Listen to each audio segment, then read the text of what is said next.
Hi, my name is Lisa White. I'm the Health Promotion Manager, and to my left is Ginette Boudreau, who's our Health Promotion Specialist. And we are here today for Table Talk. Yeah. And this is part 2 of our first series on talking about addiction. And today we're going to talk about gaming and gambling. Yeah. So when it comes to gaming and gambling, how are they like other addictions? Oh, well, if you remember the problematic substance use, it's the use of any psychoactive substance in a manner, in a situation or amount or frequency that is harmful to the individuals or to our society. So it's any kind of substance or behavior that's happening that's causing a conflict within your household or within your society. Yeah, so when you think about gaming and gambling, there's a lot of things that parallel the use of cannabis and the use of alcohol. And one of the things is having that preoccupation with wanting to game or gamble. Yeah. And the constant need to get more, to improve your character, to get to the next level, to chase that high. One more win with the gambling, slot machines, for example. Yeah, and with tolerance, too, with gaming, gambling especially, too, the tolerance does build over time. So you might start off with a dollar bet. This is video lottery terminals. Like if you're on those and you're betting money, over time you want to bet more because betting low and winning low is not enough to give you that buzz in your head, right? Yeah. So the tolerance builds. You want to spend more to win more, and spending more time, too, as well. Yeah. Yeah. Problematic gaming is also referred to as internet gaming disorder, okay, as part of the DSM-5 by the World Health Organization. Yeah. So this is coming from credible resources, and research has been done on this. Yeah. Right? Yeah. It's important to note that many people use technology in a way that does not cause harm to themselves or their environment. Yeah. There's a nice balance. Yeah. It's kind of like the low risk drinking guidelines. It's kind of like, safety and following with those safety parameters. Yeah. It can be fine. It could have fun. It's recreational, right? Yeah. Yeah. Especially since this pandemic, for example, a lot of people who have been away from their social support system were able to stay in contact. Yeah. Right, by social media, by gaming, because now the games have now evolved from the 70s to now. Gaming and gambling look very different. Yeah. Right. You can also have a watch party, like if you're watching a movie, for example, on Amazon Prime. You can watch a movie with friends and family members together if you're not able to see them. So there is a place for it, and there has been a place, and there will be a place for it. It's just a matter of when does it become a problem. And if you remember the conversation we had in the previous video about the 4 C's of addiction, right? When you have cravings, compulsive, consequences, right? The consequences associated with it. So if you are gaming or gambling to relieve a negative mood that you're having, then you're coping the wrong way. So your coping is another one of those C's too as well. The consequences and the coping, right? Gaming to relieve negative moods such as guilt or hopelessness is another. It's similar. The parallels, right? If you think about why do we consume alcohol and cannabis?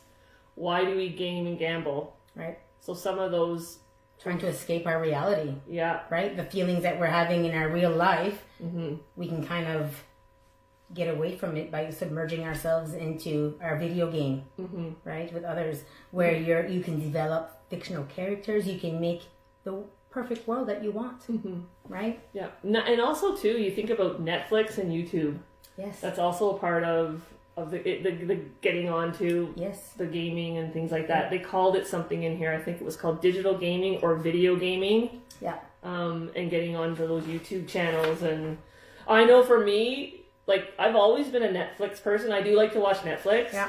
But I found when we got locked in for that first time, I was working from home and then I was Netflixing or watching YouTube. Okay. It was a way to escape. We weren't allowed to go anywhere. Yeah. So you couldn't use any of your other activities. So people sat around and either gambled, watched Netflix. Yeah. I'm not saying everybody, but those are some of the things that people were coping with, right? Yeah. Along with the alcohol and the cannabis. Yep. right? Yep. Baking was high and construction, right? Yep. So on top of that, yep. Because there were some healthy coping ways as well, right? And you know what? I was getting some numbness in the backs of one of my legs, and I had to go to see physio. And one of the things is, are you sitting for long periods of time? And I said, I'm either sitting in my home office or I'm sitting watching Netflix. Mm-hmm. So I had to. I realized that I had to... Your mobility was impacted. I had to decide on other things that I was going to be doing, right? Yeah. Other than that. Because you get caught up in these binge watching these shows. Yeah. And stuff, not right? even just Netflix. It can be social media where you're scrolling down and watching those TikTok videos. Yeah. Or Facebook, Instagram, anything like that. Twitter, anything. Just searching the internet in general, right? Yeah. Wasteful time. Online shopping. Yeah. Another addiction. Yeah. So if you're eating more and you're sitting more and you're not out as much, it does have an impact on your health. Yeah. Right? And some withdrawals that you could be experiencing when you're not gaming, for example, or when your game is taken away is sadness, anxiety, irritability. Mm-hmm. So there's some effects of what's going on. It could also jeopardize your work performance because if you're up late and you're gaming or gambling, late at night, spending long periods of time gaming and going into work tired, it could be a flight safety risk. Yeah. It could put other people in your workplace in harm's way, depending on if you're working in a safety sensitive position, and just your performance in general. You're tired, you're sluggish, making more mistakes. Decision making is not the same, and then of course you've got that preoccupation. Right, with being away from the game. Yeah. Right, so there's all those similarities between the two. So presenteeism is common, I guess, when you think of it. So presenteeism is when you're physically there, but mentally you're preoccupied with something else. Yeah. Whether it's your video game or your gambling or food or whatever it could be. It could be anything. And absenteeisms were up too. Yes. For people too, not wanting to be at work because they want to be absent to play their game. Yeah. Right. So that's the thing, right? So that should be a red flag right there when all other coping mechanisms that are healthy, such as exercise, healthy eating, playing sports, crocheting, knitting, music, whatever it may be, all those things that you used to love are now no longer with you. Yeah. Right? And you're turning to that video game or that gambling for the sole way to cope with what's going on in your life, right? Yeah. And then problems start to arise, right? Within the family dynamics, within the financials, and then they start trickling into work. Yeah. There's a lot of, I'm looking at the development of internet games. Right? First person shooter. Yep. Massive multiplayer online role-playing games. World of Warcraft. Right. And then we have our handheld devices, or the Switch, or the Nintendos. Candy Crush, Farmville. I know my mom is a Candy Crusher. My dad is too. Yep. And she's an elderly, right? So that for her, like, there's some healthy components of being able to be involved in some technology, right, too, as well. There's sports. You got the sports where you're living your sports dream, your athletic dream through... And the NHL games. Yes. My two sons, I bought them the NHL games back in the day because I'm looking at the time limit, 2014. Okay. My kids were teenagers, young teenagers at the time, and we bought the NHL, and the two of them were just boom. They wanted to be like Matt Sundin or Spezza. I know this is when Spezza was for Ottawa, and the two of them were different games, and they played those NHL games, and those were really popular back in 2014. Yeah, they're still popular, but now they actually have. They're betting. There's gambling on which fantasy football. I didn't know that. NHL, right? Oh yes, what is that called when you go and you bet on stuff? It's something. It'll come to me later. You can go in and pick your players and stuff like that, and you can win money. Yeah.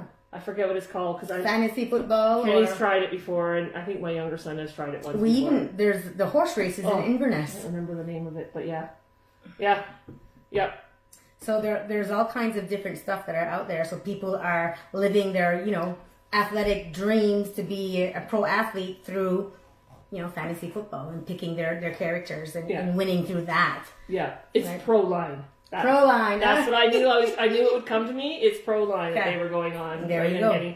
And I think my son won a bit of money, and I said, just be careful because it is. If you win, Yeah. It can soak you in. Yeah. You get in if you win, so you got to be very careful. He doesn't play it anymore. He just tried it a few times, but it can be something that can get you caught up, especially those video lottery terminals. Yes. Those gaming machines in Nova Scotia, they're in the bars. Yeah. Right? Where alcohol is served. And alcohol affects your judgment. Mm-hmm. And if you're gambling and, you know, you're losing, then, another money, right? You keep... So it's... So why do people play? Right? There are 4 domains that attract people for playing. There was a study that included 3,000 gamers that was done, and 40 questions were generated. And these are kind of the responses that we got. Cognitive, motivational, emotional, and social were all reasons for why people game or gamble, for example. Yeah. Right? So part of it is advancement.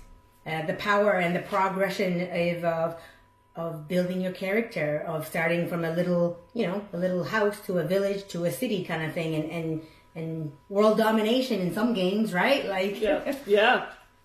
And then you have numbers, the mechanics, right? So the numbers, optimization, templation, analysis. So there are some people that enjoy that kind of stuff. We have the competition aspect of it. We're competing against each other. I can build this better, or I can do better, or I got further in this game, or I beat this level kind of thing. Right? Even like in Call of Duty, that what Kenny plays. Yeah. I mean, they're trying to beat each other in that game. Like they're trying to shoot each other, basically, right? So you're trying to beat the other person in that game, and then the more points you get, the more better weapons you get, the more that whole thing kind of, and the socializing component of it, socializing with other people in other countries across the world, right? Yeah. So when you, especially with the military, when you make friends and develop relationships, and then you get posted often, so it's one way for people to stay connected, right? Same thing with the kids, right? My kids have been using games to stay connected with their friends that moved away, right? Yeah. Teamwork is another one. Teamwork, yes.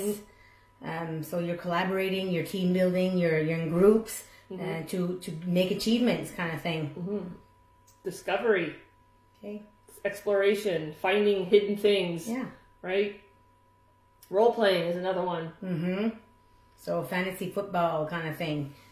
Different characters. So if you're struggling with your own character, your true character, time people go and escape their reality by creating their dream character. Right? And then money and the attractiveness of becoming a professional through esports is another one. Yeah. Yeah. Right?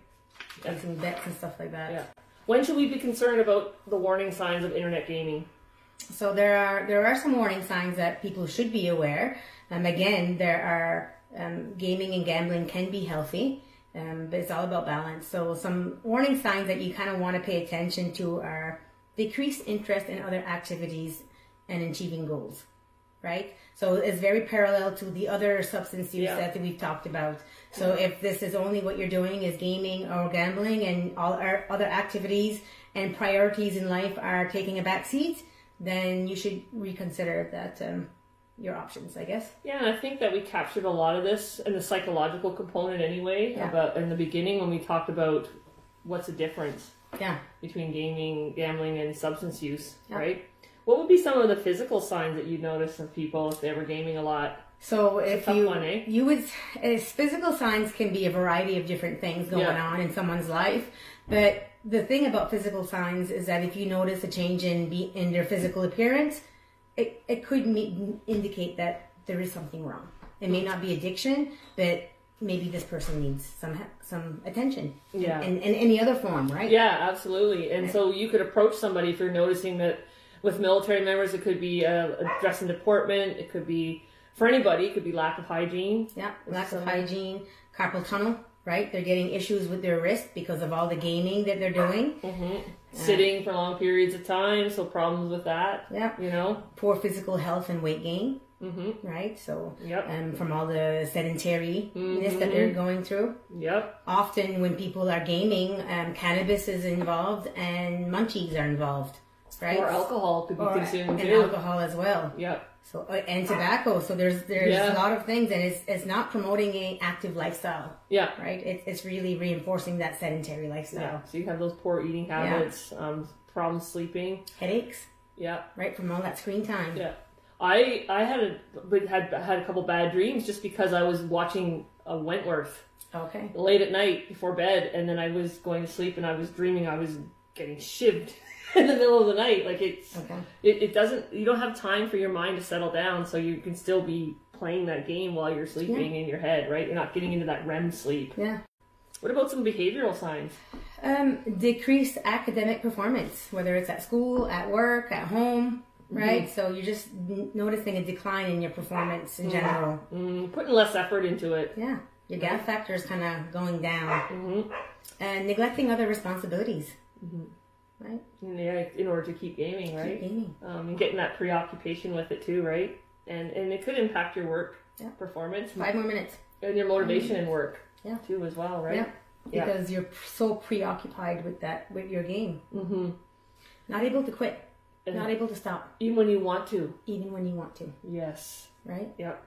And sometimes our friends peer pressure us to stay on as well, right? I remember having a roommate back in the day where there was a bit of conflict between him and his girlfriend in a sense where he wanted to play his games, but she wanted to be with him kind of thing, right? Like, Or not helping out with household chores and things like that because you're taking yourself away from that by gaming, right? Yeah. And then that's all you want to talk to people about, right? You want to talk about the game, you want to talk about your experience, your players or whatever. So you're just at preoccupation, and that's all really you want to talk about with your friends and family members, right? Yeah.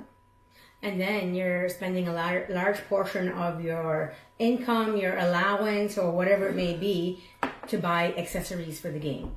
We got the wheels, we got the fancy chairs, we got Amazon bucks or whatever internet bucks that you can buy to increase your characters, to get yourself into the next level. So sometimes people are spending money that you don't even realize where it's going because they're so involved in gearing that character and impressing that character, right? Or that game. I had to laugh when you said allowance, and I used to spend my allowance on Miss Pac-Man back in the day. I know I'm aging myself, but that just brought back a memory there. Relational signs. Right. Lying. When it becomes apparent that the game may be disallowed or restricted. Yeah. Blaming others. That it's their fault that I'm playing so much. Kind of thing. Right. Using like a thinking error, justifying. If you weren't acting this way or talking to me this way or things were going on like this, I wouldn't have to play so much. Yeah. Right? And then stop going out with their friends. Right? And they'd rather be playing video games than going to do the usual stuff that they did with their friends. Yeah. Right. And others you trust and respect begin to notice problems. Yeah. So people are seeing a change in your behavior. That's the big thing. Is we're all different in our own values and beliefs and our attitudes. It's seeing a change in what you normally do and how you normally comport yourself. Yeah. Right. And then your parental duties too also can go to the sideways when you're spending more time gaming. Yes. There's actual cases that have been trialed to the courts where people were so involved with their games that child neglect was involved. Right. I'm not going to get into the details, but they're there. Yeah. Like seriousness. Well, while you game, you guys can play on whatever your technology you're doing. So remember the environment, the genetics, and the personal. Well, you're exposing your kids to that too as well. Yeah. So we need some tips for healthy gaming. Yes. What could be some tips, Ginette? So outline your priorities before time, right? So make sure you get your daily duties out of the way beforehand and set a time. I'm going to allow myself to game, whether it's every day or every other day or on the weekends, whatever fits your lifestyle, right? And stick to that plan. Yeah. And do other activities. Yes. Right? So plan in other activities in amongst your game time. Yes. Right? Preferably something active. Right? Yes. Yeah. To counterbalance that sedentary lifestyle. Yeah. Right? And to protect the relationship too, you may want to have a date night. Yes. Right? Or maybe go out and do something that your partner wants to do with you. Pay attention to how much time you're spending gaming or gambling. And right? Keep your journal. Yeah. Right? If you're thinking about it right now and you're like, I don't know. Maybe bringing that awareness to actually what the frequency is a start to recognizing where you are. Yeah. And turn off your computer and phone at certain times. Growing up, we were not allowed to answer the phone at supper time. And I try to instill that in my boys, like TV goes off, phones go away, you know, and if it's after supper and you've had your time on the phone, it's bath and read and homework and bed, right? So it's for your own lifestyle. So taking those times when you're going to just turn everything off and do other activities. I've noticed, like I'm trying to make a conscious effort to not be on my phone so much and to not answer the phone every time I hear a ding. Or a pong or whatever it may be, right? So when we are having supper and the phone's ringing, Mom, your phone's ringing. I know. I'm having supper right now. I'll get to it after. So we don't have to be available all the time. In a sense, right? But we feel like we have to, which is part of the disorder in a sense, right? Even when you think you have your phone in your pocket and you feel a vibration, and it's not, right? Like we're all, that's a thing. It's real. And it's funny because I would be in my office talking to somebody and they'd hear my phone and I would just ignore it, like, oh, no, you can take that. I said, oh, no. They almost want me to. And I'm like, no, I'll get it later. They're almost worried that I'm not going to get my notification, right? And I'm fine to wait. Be careful of those .com sites. So, like, engage in gambling. If you want to gamble on the .net sites. They're free. Just be careful because some of those .net sites can lead you to the .com sites where you have to pay. And usually the .net sites will make it easier for you to win. So you get that dopamine and serotonin. So just be careful of transferring that onto the .coms. And if you're on the .coms, again, setting time limits and the money you're going to spend. And let other people know. Right? Like if I'm going to be spending time, Penny, I've got $20, I'm going to go here so other people maybe can hold you accountable. And the .com sites and the .net sites, sometimes people take your information to share with others. So that's the one thing is in Canada, we have lots of regulations on gambling. But the thing with when you're online, you could be gambling with somebody in overseas and their regulations are very different, or it may not even be a true casino to begin with, or a gambling agency. So you don't know really who's on the other side. So you pay attention and be aware, right? And if you're feeling you're being impacted by gaming or gambling, what are some of the things that you can do about it? Well, one of the things you can do about it is access resources. Right? What would be some examples of resources that people might be able to access? Ginette, do you know any couple? Well, first of all, you could start by educating yourself and attending any of our health promotion courses. Right?